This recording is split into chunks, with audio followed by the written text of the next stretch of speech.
why the gentleman from Tarlac and Pampanga, Senator Rodante Marcoleta, has become so obsessed with tagging and bad-mouthing this representation. Kaya tatanungin ko siya, ba't mo i-call sa akin? Sino ka ba? Nakikita mo siguro na kapag nasiraan mo ko, baka sumikat ka. So ngayon sabi niya, I will go wherever evidence leads us. O ano ngayon, papunta lahat sa sapsap. Yun ang epal siguro. Yun ang pasikat. Perhaps, Mr. President, it started when this representation inquired about Senator Marcoleta's hilaw interpretation of Senate rules relative to his motion to dismiss in the impeachment case against Vice President Sara Duterte last year. May I invoke Section 135 of the Senate Rules? If there is no rule applicable to a specific case, the Presidents of the Legislative Department of the Philippines shall be resorted to. Dito po magkakaroon ng motion to dismiss dito. Wala naman pong rules of court.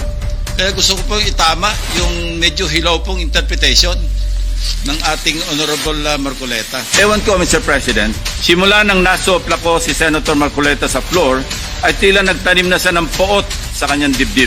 On August 20, 2025, I delivered my first privilege speech entitled Flooded Gates of Corruption, ang hindi ko inaasahan. Minasama pa ito ni Senator Marcoleta. May privilege speech pala siya. Kahit na hindi na pinapayagan ng tuntunin, sige, nakapagsalita pa rin. Hindi dapat na ginawa pa yon. Kalabisan na yon. Sa tuntunin kasi, bawal na yon. Kahit pagbali-baliktarin natin ang rules of the Senate, walang nagbabawal sa kahit sinong senador na magpahayag sa pamamagitan ng privilege speech. May natapakan po ba akong ego sa aking privilege speech na naglahad sa kauna-unahang pagkakataon ng mga konkretong ghost at substandard flood control projects? May nasagasaan po ba akong pride sa pagpapangalan sa mga sangkot sa anomalya sa kauna-unahang pagkakataon? If yes, I refuse to apologize and feed on Senator Marcoleta's ego and pride. On September 9 last year, after the leadership change, including the Blue Ribbon Committee with me as its chairman, hindi na lalo nakamove on si Senator Marcoleta. Senator Marcoleta made statements that undermine the authority and collective integrity of the committee. Mukhang aabutin tayo hanggang bukas kung iisa-isahin ko pa lahat ang katakot-takot na pag-alipusta ni Senator Marcoleta sa komite na kinabibilangan din naman niya. Senator Marcoleta speaks of a pattern that he himself built in his head to discredit this representation. After all is said and done, I am tempted to ask, on the anomalous drought-ridden flood control projects, is Senator Marcoleta for the Discayas or the people of the Philippines?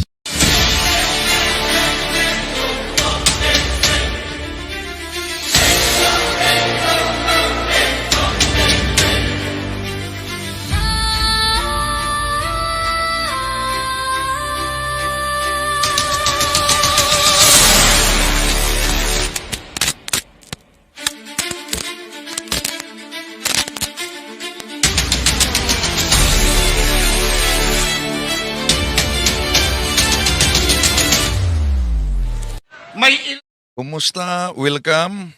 Ito nyo lingkod, Brad Wendell Talibong balik mo kasama ninyo sa pagkakataong ito. At grabe, pagpatuloy natin ang pagtalakay sa isyo. Hinubaran ni Senador Panfilo Lacson si Senador Rodante Marcoleta. Alam naman natin at kitang-kita kahit sa mga balita na tuwing may hearing sa Blue Ribbon Committee sa Senado, kapansin-pansin yung labis talaga na pag-iingay ni Senador Rodante Marcoleta. Pilit niyang itinulak na gawin yung state witness, naalala ninyo ang mga diskaya. Ngunit, pagdating na sa usapang restitusyon, yung pagsauli ng pera na dapat ibalik sa gobyerno, mariin niya itong tinututulan. Sa pagtindig ni Lacson, yung argumento ni Marcoleta ay inisa-isa.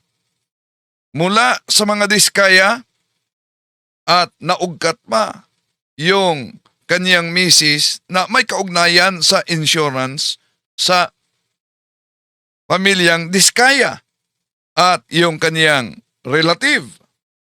At hanggang kay Corley Gutisa, Orly Gutisa. At yung isyu kaugnay sa kanyang pagtanggap ng pera at pagsinungaling sa susi dahil daw sa utang na loob. Tatalakayin natin ito, mga kapatid, samahan ninyo ko.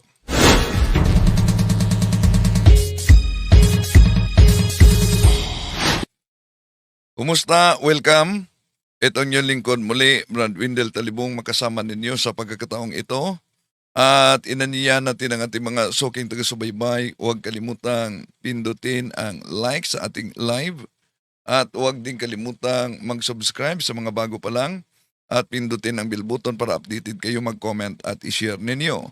At sa mga suking taga-subaybay, kung saan man kayo ngayon nagsubaybay, lalo na sa iba't ibang panig sa ating bansa o sa iba't ibang panig sa ating mundo.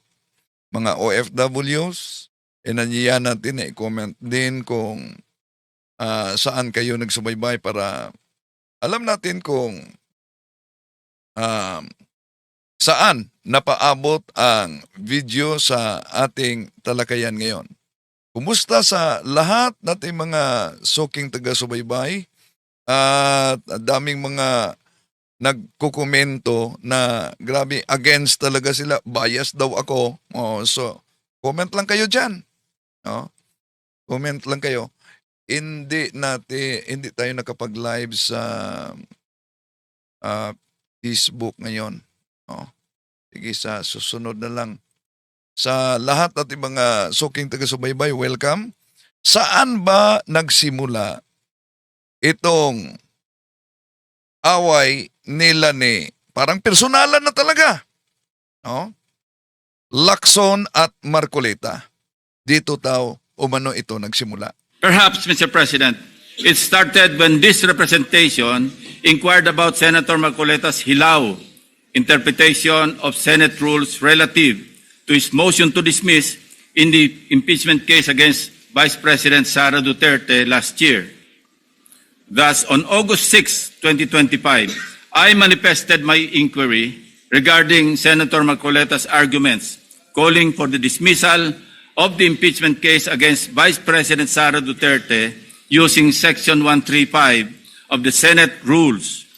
I highlighted that nowhere in our rules can we find a provision on a motion to dismiss, nor is there a suppletory application of the rules of court and other references like the Riddick's Manual, etc., to accommodate such a motion. I merely raised a parliamentary inquiry into how we can deal with the said motion to dismiss an impeachment case given that we were then constituted as a legislative body in plenary session and not as an impeachment court. It was supposed to be a simple parliamentary inquiry from what I considered then, and I quote, medyo hilaw na interpretation ng ating Honorable Marcoleta, unquote.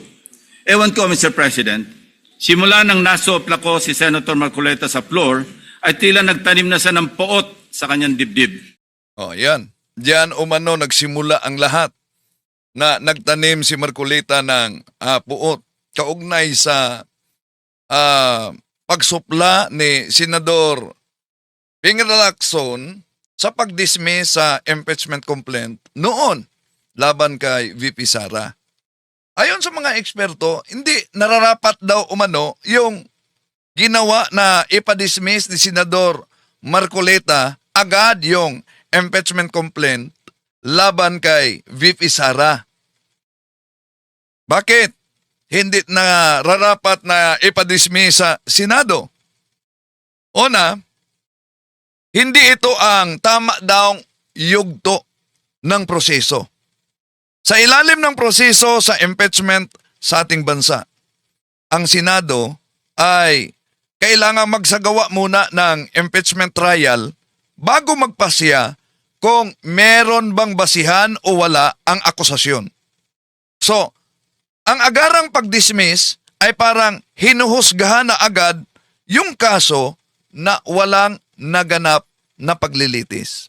Ibig sabihin, may pagkakait ito ng yung isinigaw ng INC, transparency at accountability, di ba? Yun ang kanilang sigaw. No, ngayon, bakit may pagkakait ito sa transparency at accountability?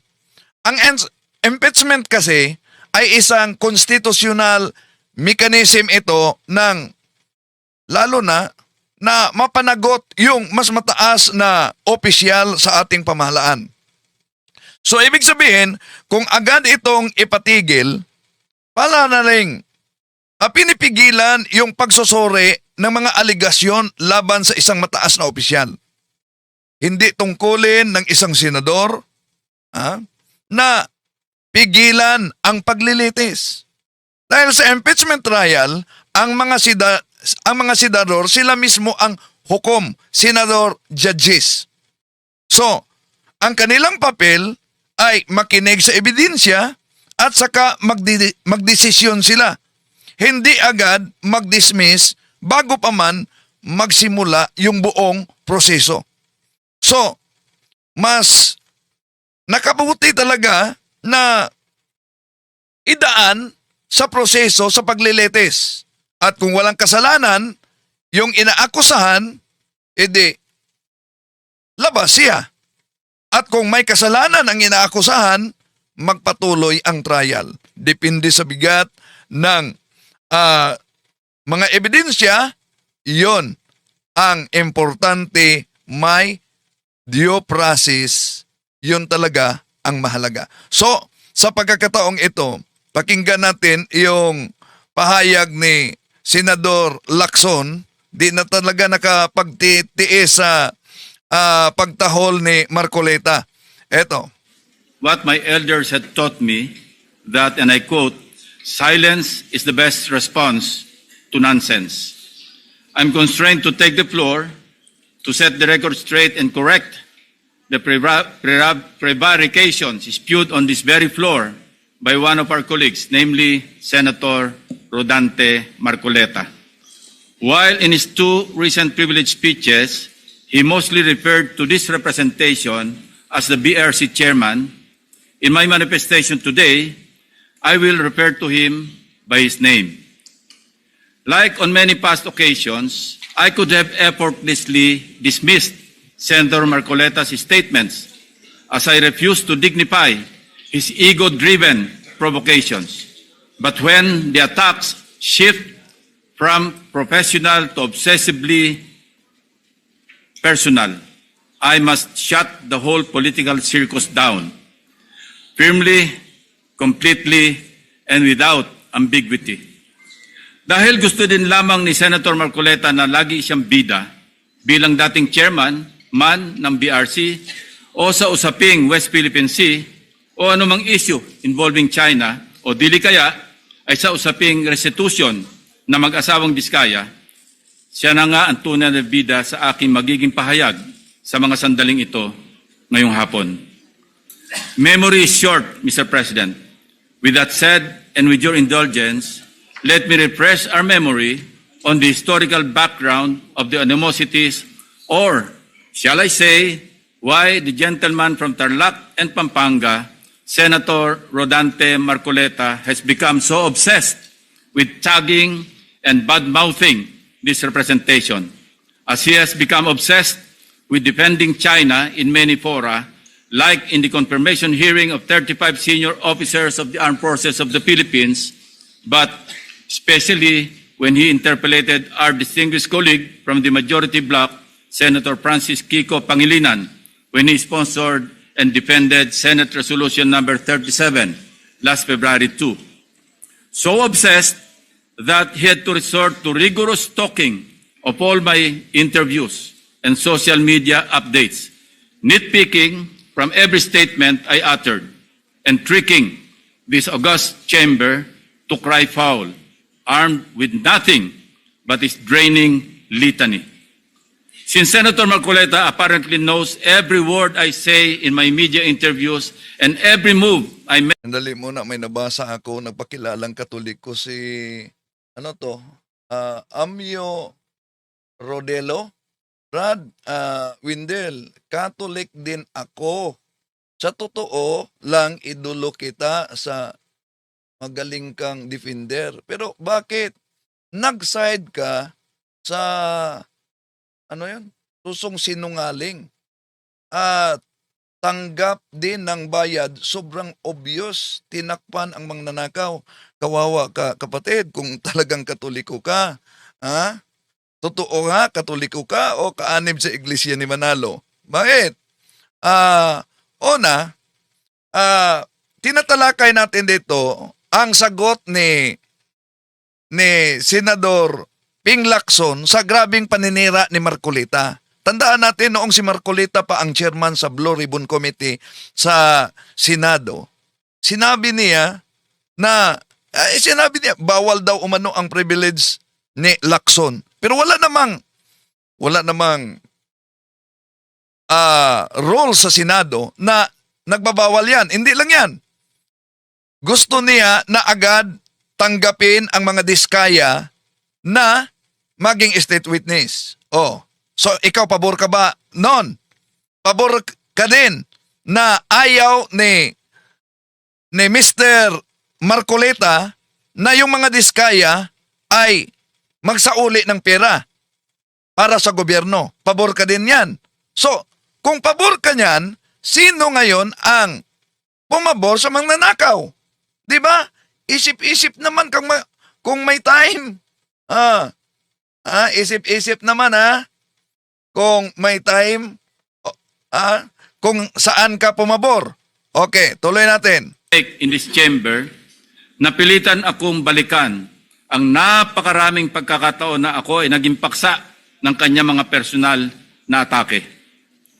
Perhaps, Mr. President, it started when this representation inquired about Senator Marcolita's hilaw interpretation of Senate rules relative to his motion to dismiss in the impeachment case against Vice President Sara Duterte last year. Thus, on August 6, 2025, I manifested my inquiry regarding Senator Marcolita's arguments calling for the dismissal of the impeachment case against Vice President Sara Duterte using Section 135 of the Senate rules. I highlighted that nowhere in our rules can we find a provision on a motion to dismiss, nor is there a suppletory application. Ayun ang mga nakapainit kay Marcolita na ayon kay Lacson, nagtanim umano ng grabing puot. So, alam naman ninyo na at kita naman ninyo na tuwing may hearing sa Blue Ribbon Committee, kapansin-pansin talaga yung pag-iingay ni Senador Rodante Marcolita. Ngayon, sino ba ang kumakampi? Di ba? Pilit niyang itinutulak na gawing state witness ang mga diskaya. Ngunit, sa usaping restitution, ibig sabihin yung pagsauli ng pera, yung pera, ibalik sa gobyerno, mariin niyang tinututulan ni Marcolita. So ano ang punto dito? Malinaw ang implikasyon nito. Ibig sabihin, kung si Marcolita ang nagpatuloy bilang chairman ng Blue Ribbon Committee, anong nangyari?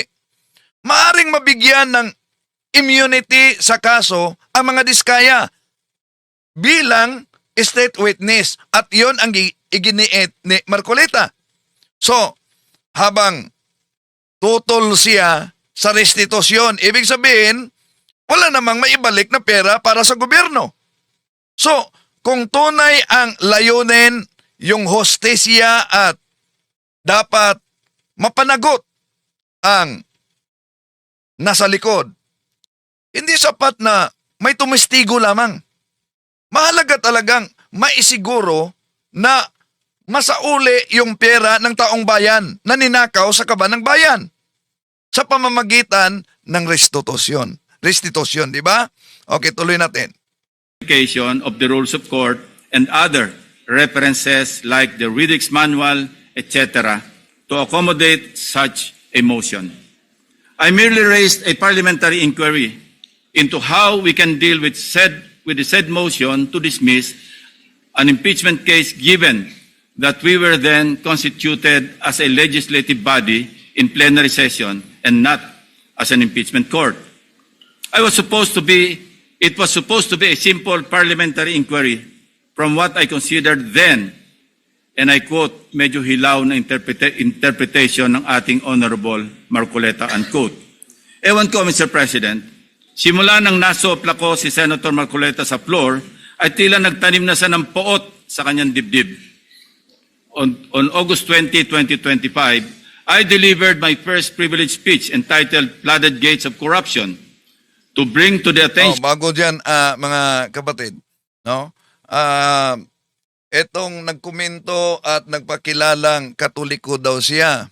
So, para sa inyo, ikaw ba'y pabor na talagang tama yung ginawa ni Senador Marcolita na ipadismiss agad ang impeachment complaint laban kay VP Sara sa Senado?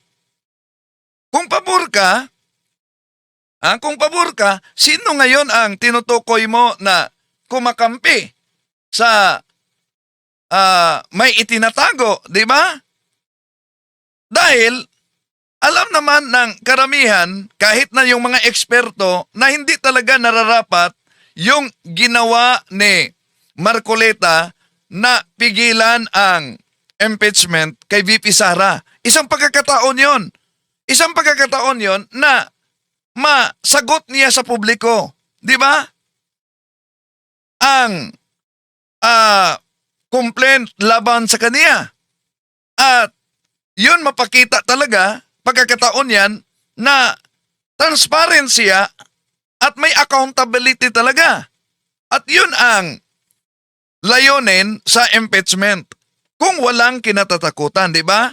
Dahil ang impeachment ay isang constitutional mechanism yan para mapanagot yung nasa mataas na opisyal na ng ating gobyerno.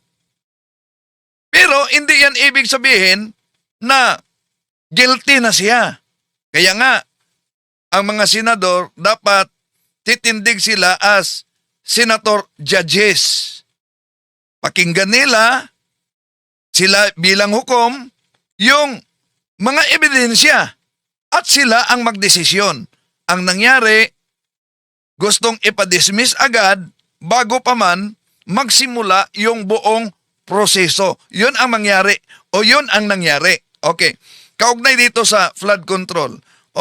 Ang tumindig dito during sa time na si Marcoleta ang chairman sa committee, sa Blue Ribbon Committee.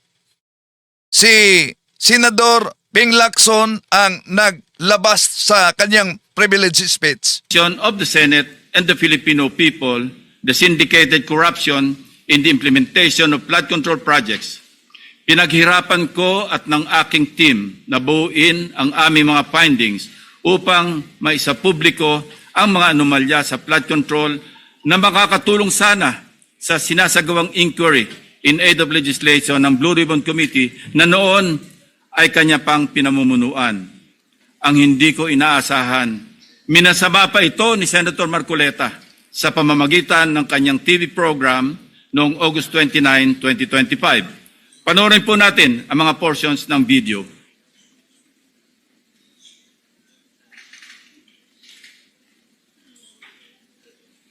Ngayon, isang major committee yung Blue Ribbon, bawal na yung gagawa ka pa ng sarili mong pagpapahayag.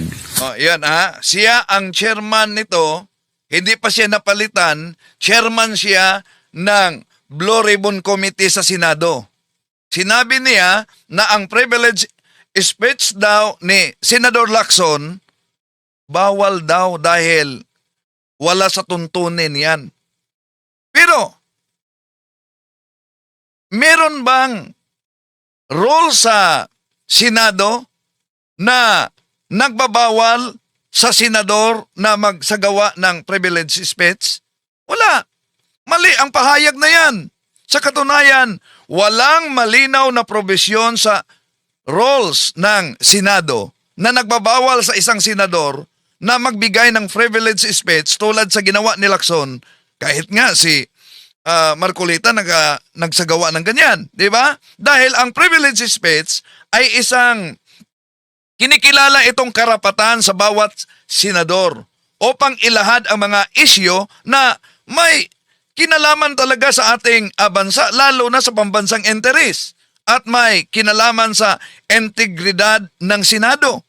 So, sa maraming pagkakataon, sa kasaysayan ng Senado, ginagamit ng mga senador ang privilege speech upang magbukas ng investigasyon at magbibigay ng linaw lalo na sa mga controversial na usapin. Pero ano daw ang sabi ni Senador Marcolita, siya pa ang chairman nito sa Blue Ribbon Committee. Lalong-lalo na kung doon sa pagpapahayag mo, parang uulitin mo yung mga bagay na dapat sana doon na ihayag doon sa naunang pagtalakay. Para may sarili kang expose, may sarili kang version. Oo, lalo na yun, isang major committee. hindi dapat na ginawa pa yun. Kumbaga, kalabisan na yun. Sa tuntunin kasi, bawal na yun. Lalo na kung doon sa pagpapahayag mo, So sa tuntunin umano, bawal. So siya ay chairman sa Blue Ribbon Committee. Pero meron bang tuntunin na ipinagbabawal talaga ang pagbigay ng privilege speech sa isang senador? Kung ipinagbabawal sa pamamagitan lamang ng interpretasyon ng chairman, siya ang chairman noon sa Blue Ribbon Committee. Abay, ibig sabihin, nililimitahan nito ang parliamentary privilege sa miyembro ng Senado. Sa madaling salita, kung walang tahasang tuntunin na nagbabawal, hindi maaaring bastang sabihin na lamang at ideklara na lamang na bawal talaga magsagawa ng privilege speech. Pero narinig natin yan sa programa ni Senador Marcolita. Sa pabor ni Senador Marcolita, pabor kayo sa kanyang pahayag na bawal yan. Pero kung siya okay, tuloy natin. ay parang uulitin mo yung mga bagay na dapat sana ay doon na ihayag sa naunang pagtalakay. Hindi dapat ginawa pa yun. Kumbaga, kalabisan na yun. Sa tuntunin kasi, bawal na yun. Yan ang sinasabi ng isang taong nakasalamin sa hating gabi. Na yung nag-epal siguro. Yun ang pasikat, di ba? Yan ang sinabi niya, Mr. President.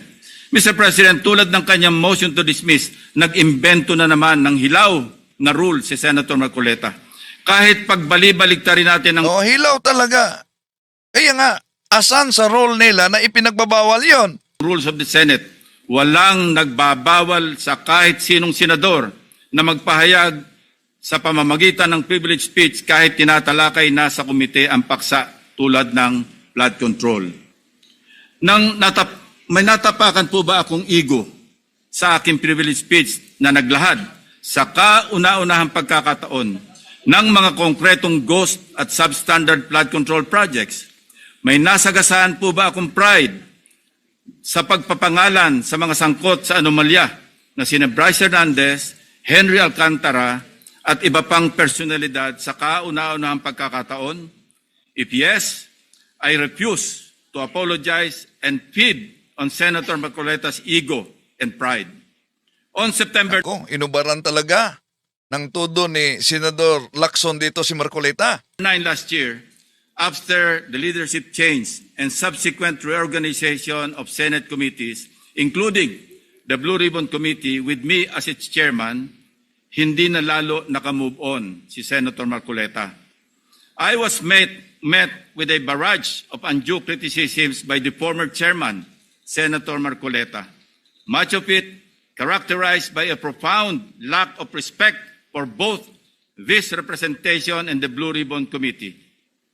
During the 23 September 2025 public hearing of the Blue Ribbon Committee, Senator Marcoleta disrupted the proceedings when he raised what he called a prejudicial question on my impartiality as the chairman, following a media interview where I simply answered a question about which among the source persons, in my opinion, between his favorite Diskaya couple and Bryce Hernandez of the famed BGC Boys appeared more credible. Siguro, nakakalimutan na ni Senator Marcoleta ang cases assigned for reading nung nasa law school pa siya. The Supreme Court O, yan, may nagkomento dito. Yung hinubaran umano, personal na attack daw umano yon, no? Sabi niya, hindi yan personal na attack. Yung pagsabing hinubaran, nahubaran, yun ay ang argumento ni Senador Rodante Marcoleta. Kitang-kita naman, di ba? Sabi ni Lacson sa pagdinig sa Blue Ribbon Committee, kapansin-pansin na si Marcoleta ang palaging mag-interrupt. Di ba? At pumasok sa usapan na tila bang ipagtanggol talaga niya ang panig ng mga diskaya at iginiit na matanggap ito bilang state witness na hindi na dadaan sa restitusyon.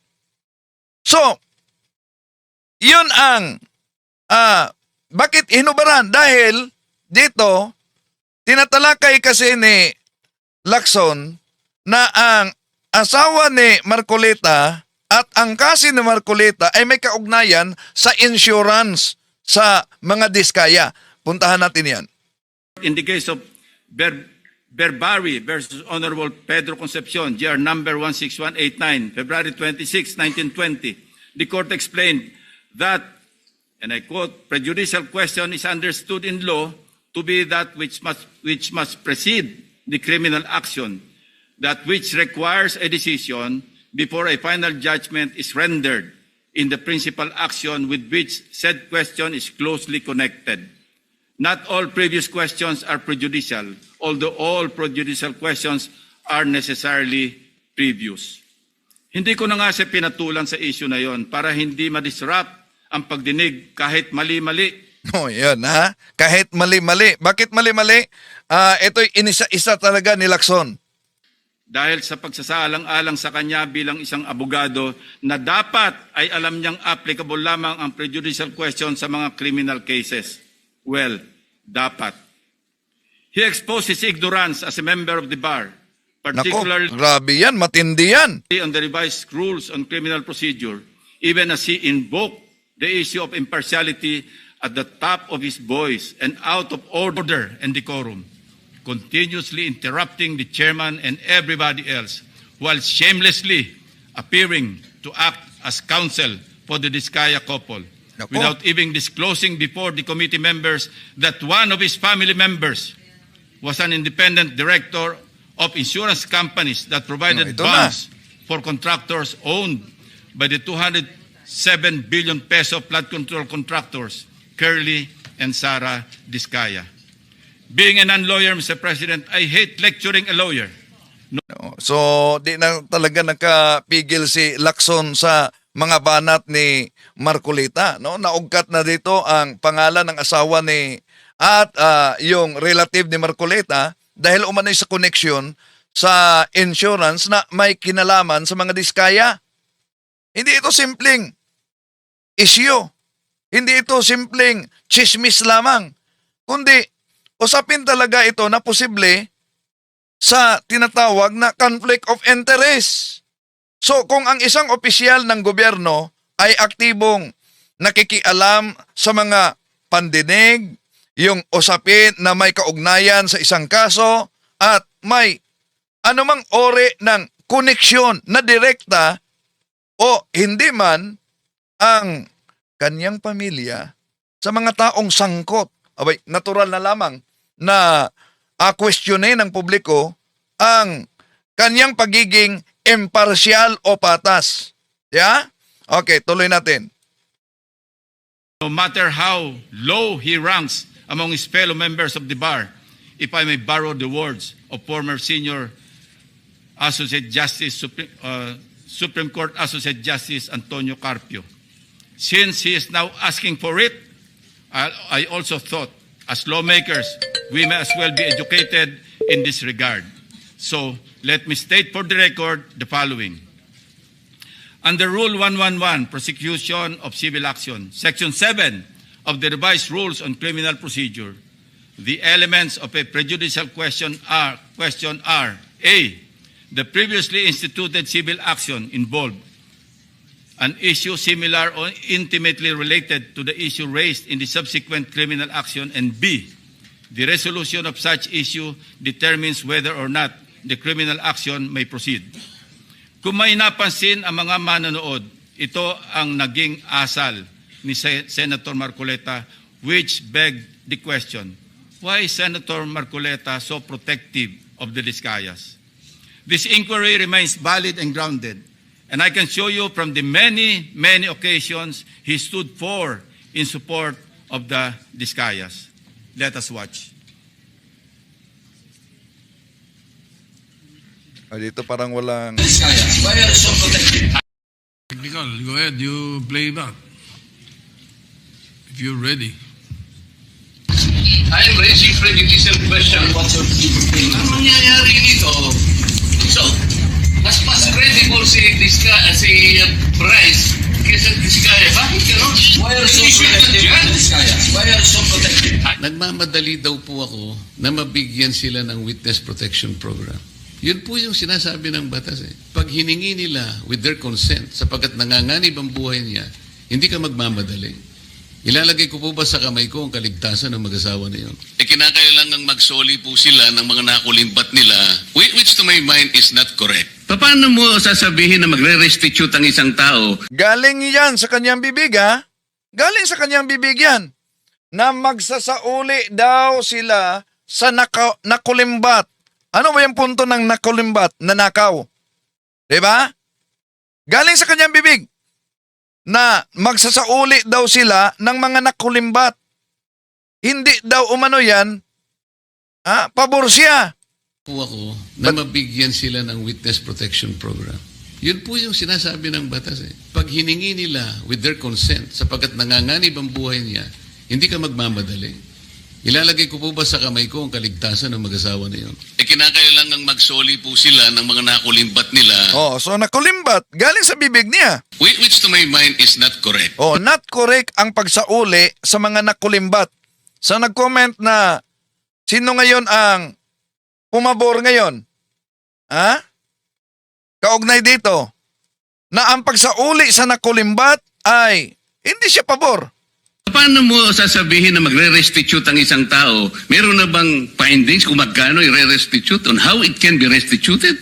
Nag-a-apply pa lang eh.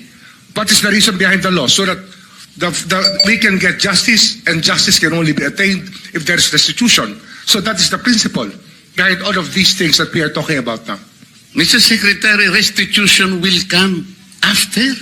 It cannot be... Sir, it can cannot come before or after, sir. It can come before. You or after. cite the law that it come before. Yung Discaya, to my mind, were the first to apply under the Witness Protection Program. Ang problema po doon, kung wala namang korte pa pong nagsasabi kung talagang sila'y nagnakaw o nakapagnakaw, sino pong magkukwenta noon? Problem is, ang sabi ng dating DOJ Secretary, ba hindi, kinakailangan isoli muna yung mga pinagnanakaw. Paano ngayon siya mapuprocess if that was dangled? So, ang tinatanong ko nga sa inyo, hindi sa sinungaling. Kayo ang nagbigay na ng condition kasi. Did you agree that you restitute any money to the DOJ? Wala po kang maibibigay po. At saka... Yun na nga, because wala nga. No, yun. Tinanong niya si Corle Discaya kung meron ba silang isauli. Sabi ni Corle na wala silang maibigay umano sa restitusyon. So malinaw yan. Tinanong mismo niya. Si Marcoleta ang nagtanong kay Corle Discaya tungkol sa restitusyon na mariing tinututulan ni Marcoleta. Samantalang yung iba, alam niyo na, milyon-milyon na ang sinauli, pero sa side, sa mga Discaya, tinututulan talaga ni Marcoleta yung restitusyon na pinag-usapan dito. So, ayon kay Corle Discaya, wala daw silang pirang masiuli sa gobyerno. So, kung ganon, ano ang ipinahiwatig sa investigasyong ito? Ibig sabihin na gusto ni Marcoleta, di ba, gawing state witness itong mga Discaya. So gusto niya na gawing state witness kahit ba walang maibalik na pera sa gobyerno. So kung mangyari iyon, lalabas na kinakailangan sila, nakinabang sila mismo sa pera. At makaiwas pa sila sa pananagutan. Bakit? kung sila'y magiging state witness, makakuha pa sila ng immunity ng kaso, di ba? At alam natin na pangunahing layunin sa naturang investigasyon ay maibalik talaga ang nawalang pundo sa gobyerno. Hindi lang na mapanagot yung may sala, maibalik sa pamamagitan isa na yan sa restitusyon, di ba? So, kung walang restitusyon at bigyan pa ng proteksyon bilang state witness, parang pinalusot lamang ang responsable habang yung gobyerno at ang taong bayan ay nawalan. Kaya ang tanong ngayon, bakit tila mas pinapaboran ang pagiging state witness kaysa pagbabalik ng pera sa bayan? Di ba? Okay, tuloy natin. Maibigay, hindi kanya ipoprocess under the Witness Protection Program. Is that not correct? So pinipili nyo yung gusto nyo i-process. Ngayon, kung ayaw ninyong bigyan sila ng protection under that law, kaya siguro umayaw na sila sa ICI. Mr. President, it is also coincidental that multiple news outlets revealed a damning link between Senator Marcoleta and the Discayas. In one news story, a relative of Senator Marcoleta was said to hold a directorship at Stronghold Incorporated and Milestone Guarantee insurance companies that provided bonds for contractors owned by the flood control king and queen, Curly and Sara Discaya, at the center of a multi-billion peso flood control corruption scandal, raising conflict of interest questions in a high-profile Senate probe.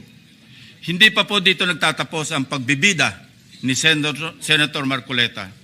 Noong September 25, 2025, nagpresenta si Senator Marcoleta ng surprise witness sa katauhan ni Mr. So bago yung surprise witness sa katauhan ni Gutesa, di ba? So nabanggit ni Senador Lacson na may kamag-anak daw si Senador Rodante Marcoleta na konektado sa dalawang insurance companies. Yung binanggit niya, Stronghold Insurance at yung Milestone Guarantee, na siya ring nag-issue ng insurance bonds sa mga proyekto, mga projects ng mag-asawang Curly Discaya at Sara Discaya. At ayon sa mga corporate records, yung asawa ni Marcoleta na si Edna Marcoleta ay independent director at chairman chairman ito ng audit committee ng Stronghold Insurance Company Incorporated. Non-executive director sa Milestone Guarantee and Insurance Corporation. Yon ang nakapainit sa interview din na nagsagutan sila ng in-interview si Marcoleta sa isang media, di ba? So, dalawang insurance companies na ito ay nagbigay daw ng bond guarantees sa ilang contractor companies na pinag-aari sa pamilyang Discaya. Kabilang na yung proyekto sa flood control na kalaunan ay pinuna ng Senado dahil may ghost project. Ibig sabihin, hindi makita sa actual na location. Kaya ang punto dito ng kritisismo, may koneksyon ang pamilya ni Senador Rodante Marcoleta sa mga insurance firm na nag-i-insure ng mga proyekto ng Discaya. Samantala, sa pagdinig sa Senado, kapansin-pansin na si Senador Rodante Marcoleta ay parang makitang ipinagtanggol ang mga Discaya at gusto silang gawing state witness na hindi na at pinagtutulan yung restitusyon talaga. So ayon kay Senador Lacson, lumalabas sa record na may kamag-anak si Senador Marcoleta na director sa Stronghold at Milestone Insurance. So parehong insurance ito na nagbigay ng bond ng proyekto sa mga mag-asawang Discaya. Kaya, Yun ba ang dahilan kung bakit, bakit parang naging abogado si Senador Marcolita sa Diskaya? Okay, tuloy natin. Gutesa. As chairman, I did not raise any objection to members like him introducing surprise witnesses during the proceedings at that time, as long as it can help in unearthing the truth behind the flood control mess, including and most importantly, So kung maalala ninyo, tunog na tunog ang pangalan ni Orly Gutesa, yun ang surprise witness ni Senador Rodante Marcolita sa Blue Ribbon Committee. Ngunit kalaunan, lumabas sa korte na peke yung notaryo ng kanyang affidavit. Pero sabi ni Lacson, hindi ang issue dito, peke ang affidavit dahil tinanggap umano yan sa komite. Dahil sinumpaan yan. So, hindi, para sa kanya ang issue. Ang issue dito, yung asa na ba umano si Gutesa. Dahil kahit tinanggap ng komite ang kanyang affidavit dahil sinumpaan niyang salaysay, lalo na doon sa Senado, sa Blue Ribbon Committee, at pagkatapos diyan, iniimbitahan siya sa Department of Justice upang magsalaysay at linawin yung mga aligasyon na sinabi niya. Anong nangyari, di ba? Bigla lamang nawala si Gutesa. Hindi na natagpuan. Kahit ni Senador Marcolita, hindi na niya matuntun kung saan si Gutesa. So, may mga nagsasabing, nagtatago daw umano si Gutesa dahil nanganganib pati ang buhay niya, buhay ng kanyang pamilya. No, kaya siya ay naglaho. Ngunit ang tanong dito, ganon na lang ba kadali na maglabas ng mabigat na paratang sa Senado pagkatapos yung paratang ay magmistulang propaganda na inihayag sa publiko at pagkatapos biglang nawala at hindi na matuntun kung saan ito? Di ba? May ginawa ba si Senador Marcolita bilang kanyang surprise witness yun na matuntun talaga? Meron ba? May sinabi si Lacson dito. exposing the masterminds if evidence warrants. Gayunpaman, hindi pa man tapos ang araw, pumalag na sa media ang sinasabing nakapirma sa notary public na si Attorney Pechi Espera. Nakalaunan ay naging kasalanan ko pa din sa paningin ni Senator Marcoleta. Hindi po ang Senado ang nag-iimbestiga at nagbigay ng hatol na forged ang notaryo ni Gutesa. Mismong ang Branch 18 ng Regional Trial Court ng Manila ang nag-imbestiga. Independent yon sa Senado. Sa halip na tanggapin, galit pa sa resulta ng kaso dahil hindi naaayon sa gusto niyang kalalabasan ng investigasyon. Asal bida talaga. Ang matindi pa, nanakot pa na magsasampa ng kaso laban sa judge at abogado. Nanakot. Sa ang tanong, bakit hindi niya tinuloy na sampahan ang judge, sampahan din ang abogado? Again, style bida. Pa-victim effect pa po masyado na parang bida sa pelikula. Mr. President, ang kwento pa, ako daw ang nagpapahiwatig na tinuturuan o kinocoach niya si Gutesa sa bahaging ito ng pagdinig.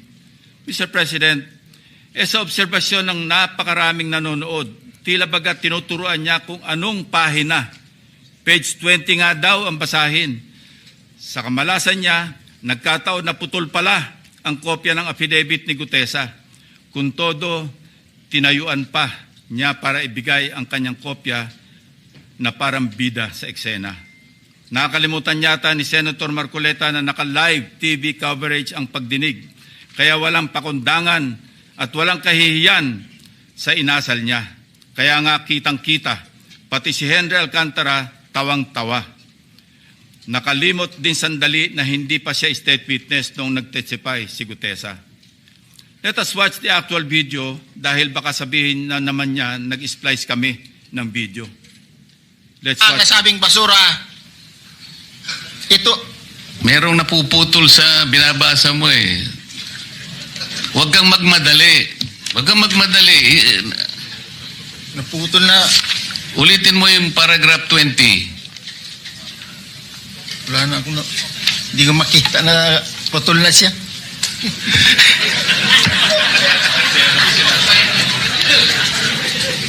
Kaya ibinigay ni Marcolita ang kaniyang kopya dahil putol yung kay Gutisa. I strongly deny that I made mention of him coaching Gutesa, Mr. President. Ulitin ko, sakaling hindi pa rin talaga magets, tinanggap pa rin ng komite ang sinumpang salaysay ni Gutesa bilang valid at Jose, kahit na pumutok yung issue na piki ang notaryo dahil ang nagpalabas diyan ay ang korte mismo, tinanggap ang pahayag sa komite. bahagi ng record dahil sa katotohanan siya ay personal na humarap at nagpatunay under oath ng So mahalaga talaga si Gutisa, no? Dahil itinuro, pinangalanan niya, hindi lang si Congressman kundi Saldico, kundi si Romualdez. Pero anong silbi sa pagpangalan niya sa Senado na ang Senado ay parang nagiging entablado sa political propaganda, bigla lang siyang nawala. nilalaman ng kanyang affidavit. Ang masama, Mr. President, tinanggap naman natin sa record ang testimonya ni Mr. Gutesa. Hindi pa rin tumitigil sa kakareklamo si Senator Marcoleta. Mr. President, ang tunay na issue hindi ang forged na affidavit kundi ang biglaang pagtatago at pagkawala ni Gutesa. Yan. So, paano ipaliwanag yan ni Senador Marcoleta na ang kanyang surprised witness, ang publiko ngayon na surprise dahil di na nagpakita at lumagda umano ng waiver na hindi nahaharap. For the information of this body, Mr. Gutesa, who was presented as a witness by Senator Marcoleta, has been unavailable since his initial appearance. Moreover, the committee made the option for Senate protection available to him, but he declined So, nag-decline siya na bigyan ng proteksyon. as evidenced by his signed waiver. And we are dutiful in locating him, Mr. President. Pinuntahan namin ang lahat ng addresses para mayabot ang imbitasyon ng komite and even rigorously visited our CCTV camera footage. Again, displaying his obsessiveness for the nth time, Senator Marcoleta even lambasted me by implying that I was surveilling his office. Galit na galit.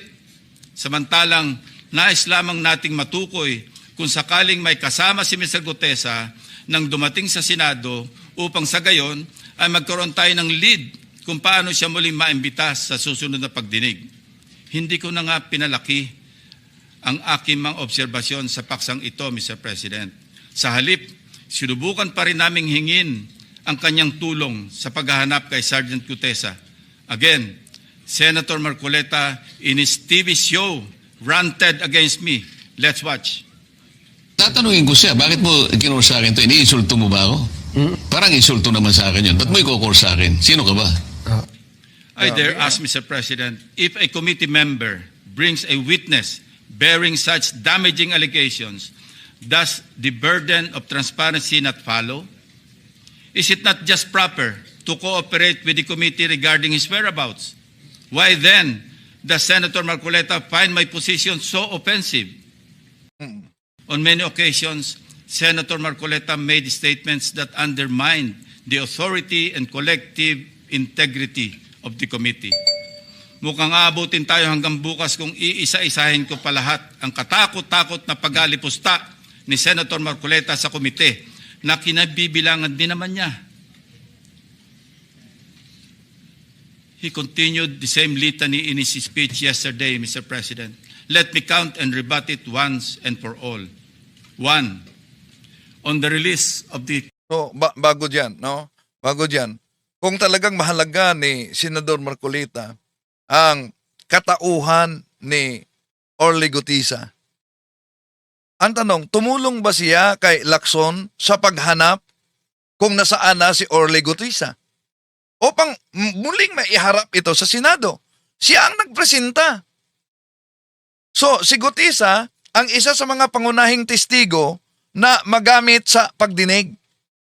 Ngunit, nang nabunyag sa korte, napiki yung notaryo niya at yung kanyang affidavit, no? Piki ang notaryo sa kanyang affidavit, bigla lang siyang nawala. Oh. So, ba't di siya tumulong na iharap muli si Gutesa para sa investigasyon? Nanatiling misteryo kung nasaan na ba talaga si Gutesa, di ba?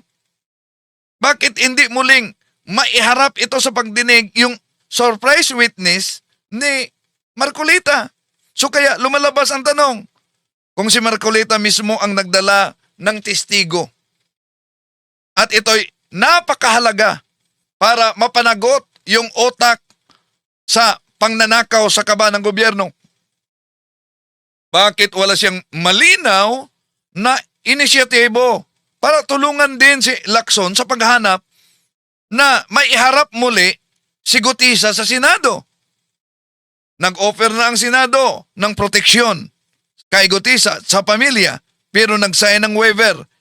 Hindi siya nangangailangan ng proteksyon. Kaya nga sa investigasyon mismo, napabilib niya si Senador Bato dahil kayang-kaya umano niya. Di ba? Oh, ngayon, asa na ba si Gutisa? Dahil kung hindi siya maibalik, manatiling may pagkakataon na ang Senado, ang Blue Ribbon Committee, ay nagamit sa propaganda lamang. Tuloy natin. Minority Report. Tahasang pinagmamalaki ni Senator Marcoleta ang Minority Report for the lack of better term, he said, na kanyang nilabas noong December 10, 2025, na siya ring naging paksa ng kanyang litanya kahapon. For his information, I wish to underscore a part of Section 22 of the Senate rules shown on the screen, which states that, and I quote, concurring and dissenting reports may likewise be made by the members who do not sign the majority report within 72 hours from the approval of the report. Napakalinaw naman po, Mr. President. Concurring and dissenting reports may be made 72 hours after the committee report has been approved by the majority vote of all its members. Siya na nga itong gawa ng mga bagay na wala naman sa alituntunin ng Senado. Pagkatapos, ako ang pagbibintangan niya na epal. He even had the audacity to declare, and I quote his speech, a submission anchored on the same hearings, 3 of which he actually presided, the same resource persons, and the same affidavits. Masasabi ba niyang pangbasura lang din ang lahat ng yun? At this point, Senator Marcoleta must know that rhetorical fallacies do not amuse me, Mr. President. If the release of this so-called minority report and its contents did not amount to a direct affront to the chairman and to the committee as a collegial body, then I'm not sure what is. May I also emphasize, Mr. President, that this same report brazenly stated that, and I quote, the BRC, Blue Ribbon Committee, cannot and should no longer compete with the National Prosecution Services and eventually the judiciary in finally disposing of these cases, unquote. Clearly implying that the committee must conclude its proceedings. Mr. President, sino ba siya para pangunahan ang chairman at ang mayorya na miyembro ng committee? Wala sa lugar. Wala sa hulog. Grabe grabe na talaga ito. Di na nakapagpigil si Lacson kay Marcolita. Saganang akin lang din naman, kagulat-gulat po ba ang naging reaksyon ng representasyon na ito na walang lugar ang ulat na yan kundi sa basurahan? Kayo na ang humusga, Mr. President. Number 2, let us go to the BRC draft partial committee report na pinamahagi ng komite noon pang ika-11 ng Pebrero nitong taon, na sa mismong araw na ito ay 1 buwan na ang nakakalipas, na siyempre ay laman din ng Anli reklamo ni Senator Marcoleta. Anya, ang natanggap ng kanyang opisina ay isang PDF file or document na may watermark. Ba't agad mag-react si Marcoleta na hindi niya lubos alam na yung unang pinadala ay pinadala yon, hindi pa official, para mapaghandaan at mabasa. Yun ang dahilan. Ng bawat opisina na nakatanggap nito na wala man lang daw pirma ng chairman ng komite. Natural, walang pirma dahil advance copies lang naman ang pinadala namin sa opisina ng lahat ng members. Common sense naman po, Mr. President, na binigyan ng soft copy ang bawat miyembro upang madaling mabasa at mapag-aralan ng ang lahat ng nilalaman nito simultaneously. Properly informed naman po ang mga staff ng mga senador na available mula sa aming opisina ang pisikal na kopya na lagpas 400 pages ng committee report upang mapirmahan sa hudyat ng mga ginagalang na miyembro ng committee. Ang ating inisyatibo upang pabilisin ang tamang proseso ay talagang masama pa rin sa paningin ni Senator Marcoleta. Tulad ng ginagawa din naman ng ibang miyembro ng komite, panay din ang follow-up namin sa kanyang opisina na kung nais na ba niyang pumirma sa printed copy ng report. Kahit ay dissent remark ay wala siyang ginawa. Bakit? Grabe kaya ito ang punto. Dito hinubaran talaga ni Lacson kung bakit hindi lumagda sa report si Marcoleta. Ngayon ay maghahanap siya ng Blue Ribbon Committee report na nakatenga sa kanyang opisina nung isang buwan pa. Incidentally, as of yesterday, only Senator Bam Aquino has affixed his signature on the partial committee report. It goes without saying that I respect each and every member's decision when they will sign the report, if at all. What I despise is Senator Marcoleta's audacity to lie about his inability to sign the same by citing an untruthful reason for not signing, Mr. President. Dito, mag-alboroto na naman dito si Marcoleta sa kanyang TV program. Number 3, pinipilit niya rin na ilabas ko ang listahan ng 67 contractors. He said in his speech, and I quote, in his press release dated August 10, 2025, posted on the Senate website, the BRC chairman disclosed that House members called him and that he had a list of 67 congressmen who are contractors. Yet, he did not summon them to any BRC hearing. Why did he not name them to be fair to the rest of the members of the House of Representatives? Ito po ang tunay na splice, Mr. President. Kung babasahin lang po ni Ginoong Marcoleta ang susunod na sentence, malinaw na malinaw po ito. And I'd like to paraphrase. Lacson clarified that he merely asked a congressman friend from the lower house and that, again I quote, I chuckled and said, I don't have a list. Ulitin ko po, noon at hanggang ngayon, kahit ipagpilitan at isplice ng kung sino, wala akong listahan at wala akong sinasabing may hawak akong listahan ng mga tinuguroang contractors. Wala akong pangalan. Alam mo yung 67 na contractors na naging congressmen or yung congressmen contractors, nakuha ko yun sa isang member ng House noong kasisimula pa lamang ng 19th Congress 2022. Number 4, madin din po ang pag-question ni Senator Marcoleta sa interparliamentary courtesy. Ito na, sa mga paulit-ulit na pahayag, lalo na nila ni Tinig ng Karunungan, Munting Kaalaman, bakit hanggang ngayon hindi ninyo na patawag, bakit hanggang ngayon hindi nyo napatawag si Martin Romualdez para sa investigasyon diyan sa Senado? Ito na, pakinggan ninyo. Said, and I quote, this doctrine, Mr. President, which is not even part of our rules, is not absolute. And then he added, if anything, those who occupy the highest offices in the government must be the first to answer, not the last to be asked, unquote. Ayan ang punto ni Senador Marcoleta. Senator Marcoleta even mentioned, again, and I quote, the members of Congress have no immunity from investigation, subpoena, or public scrutiny, unquote. Mr. President, hypothetically, if the House of Representatives initiates Ito, grabe ito. Binalikan si Marcolita dito. Kung hindi siya susunod sa at hindi niya gawing sandata itong tinatawag na tradisyon nila na interparliamentary courtesy. Ano yon? Na paggalang sa bawat Senado at Kongreso o kahit sa Vice President at sa Presidente. Dahil noong panahong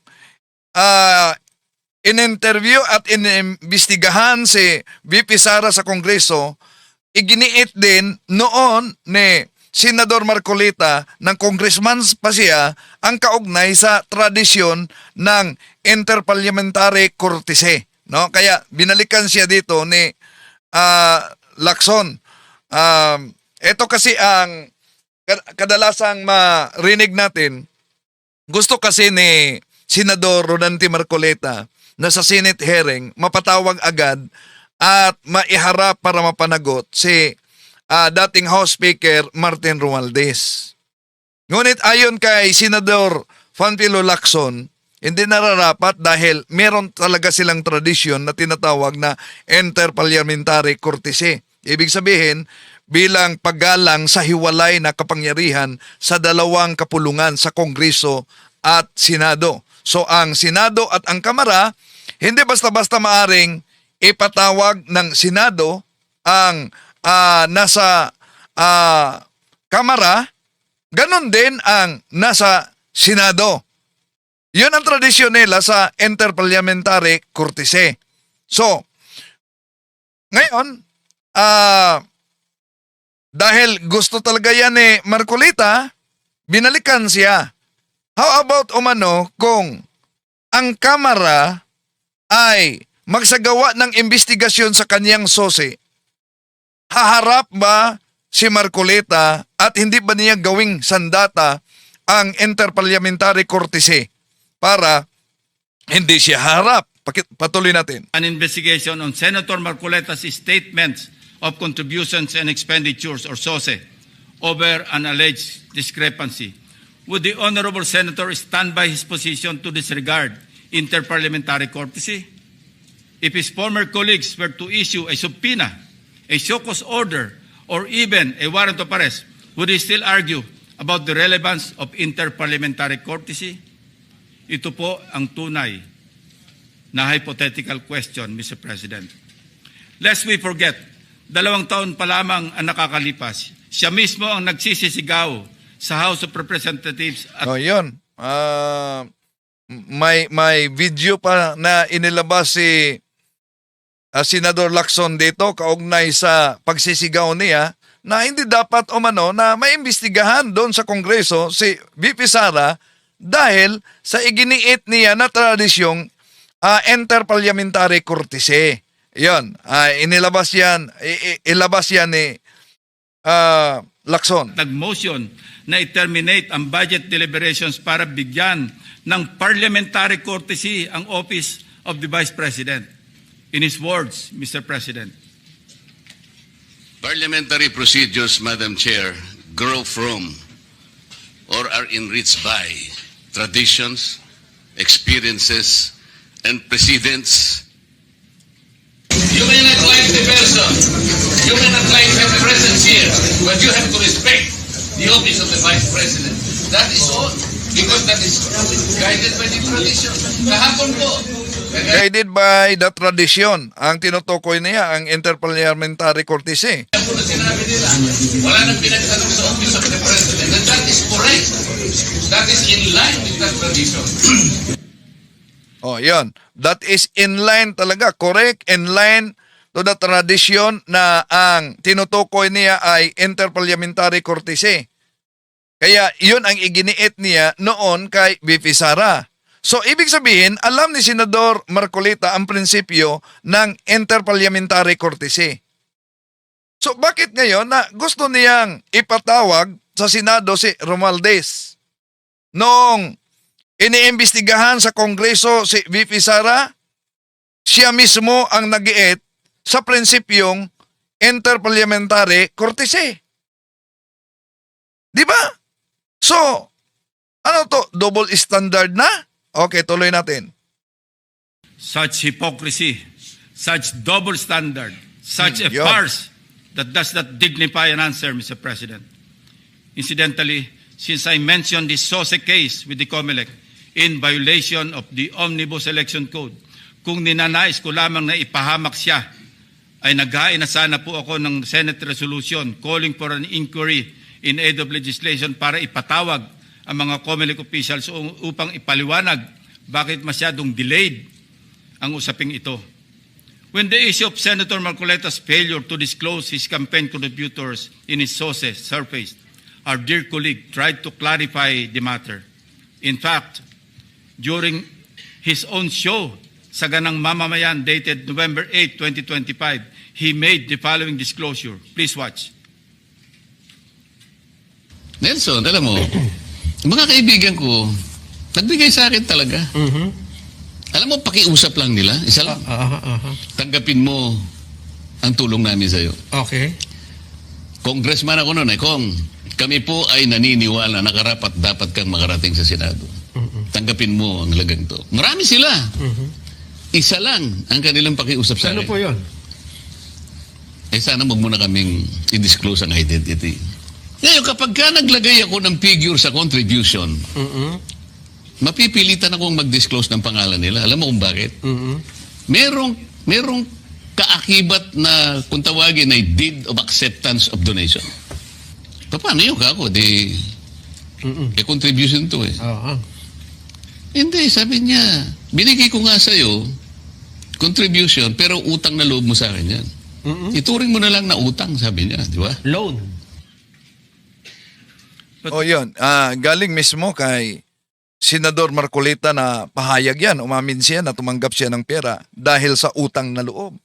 Hindi ba na mas malinaw ito na isang admission, admission against interest.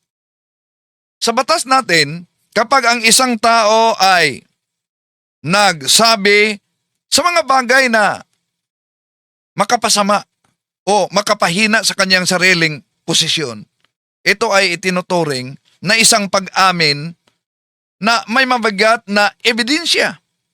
So kung gayon, paano niya maipaliwanag yung usapin sa Statement of Contributions and Expenditures, yung SOSE, kung may inaamin siya na nagtanggap talaga ng pera at yung pera ay utang na loob umano at hindi idiniklara yan.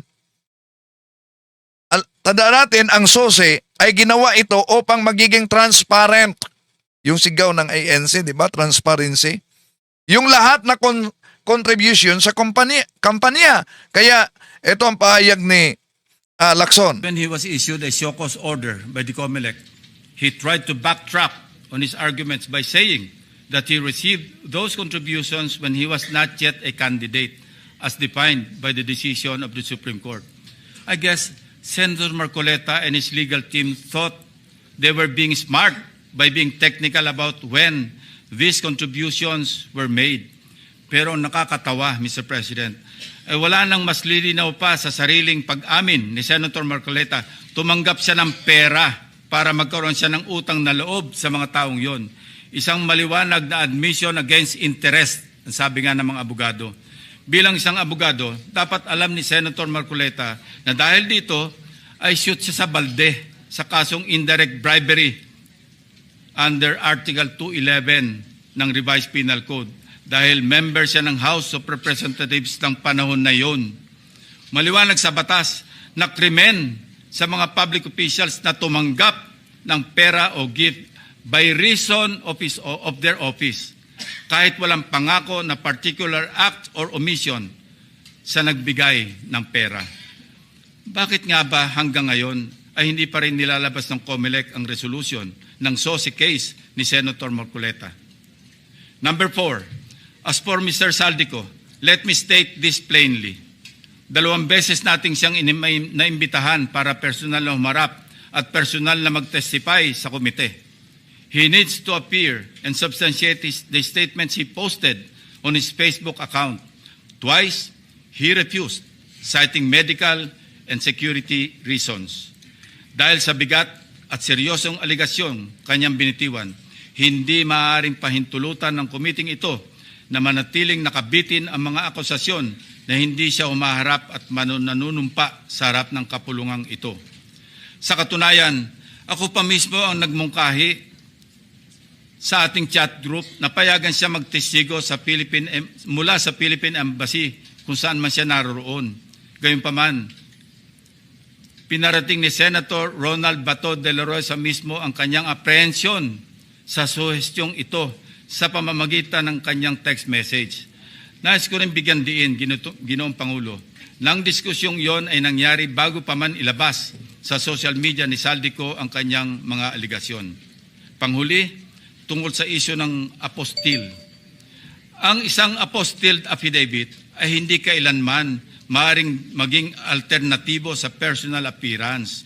Hindi ito mapapalitan ng direct testimony at lalong hindi dito mapapalitan ang tungkulin ng isang saksi na harapin ang komite, sagutin ang mga katanungan at sumailalim sa masusing pagsusuri. Kung handa si Saldico na magbitiw ng mga seryosong akusasyon sa publiko, dapat ay handa rin siyang humarap sa atin at panindigan ang mga aligasyong iyon sa ilalim ng sumpa. Yan ang bahagi sa privilege speech ni Senador Lacson. Ay natin, baka meron ding privilege speech si Marcolita para sa rebuttal kay Lacson. Tingnan natin, no? So, sa bangayan nila, pag may magsabunutan dito ng buhok, isa ang talo. Siguradong talo. Di ba? So, grabe talaga ang bangayan sa politika sa ating bansa ngayon. Ngunit sa likod ng matinding, malaking problema, lalo na sa nakawan, lalo na sa korupsyon. Billion, trillion. Sino ba sa atin, mga kapatid, na hindi sang-ayon na dapat talaga managot ang mga mangnanakaw sa kaban ng bayan? Ngunit kung ang paglitaw nitong nagpakilalang 18 Marines na kalaunan, nagpalabas ang Armed Forces of the Philippines na 4 sa kanila ay hindi tunay na mga sundalo. So, may mga hinalang detalye na nararapat lamang na masosing imbestigahan at ngayon nasa National Bureau of Investigation na. Mahalagang himay-himayin talaga ito ng NBI at kailangang yung mga ebidensya upang matiyak kung totoo ba ang kanilang pahayag, hindi ba ito bahagi ng propaganda lamang? Hindi dapat gamitin ang Senado bilang entablado na mga kwento, mga kapatid, na hindi mapapatunayan. Gaya na lang ng nangyari kay Gutesa, di ba? Na kalaunan, maraming isyung lumabas. Hindi lang sa kanyang kredibilidad ng testimonya, pero nawala na parang buwa. Maraming salamat sa inyong pagsubaybay. Hanggang sa muli, itong inyong lingkod.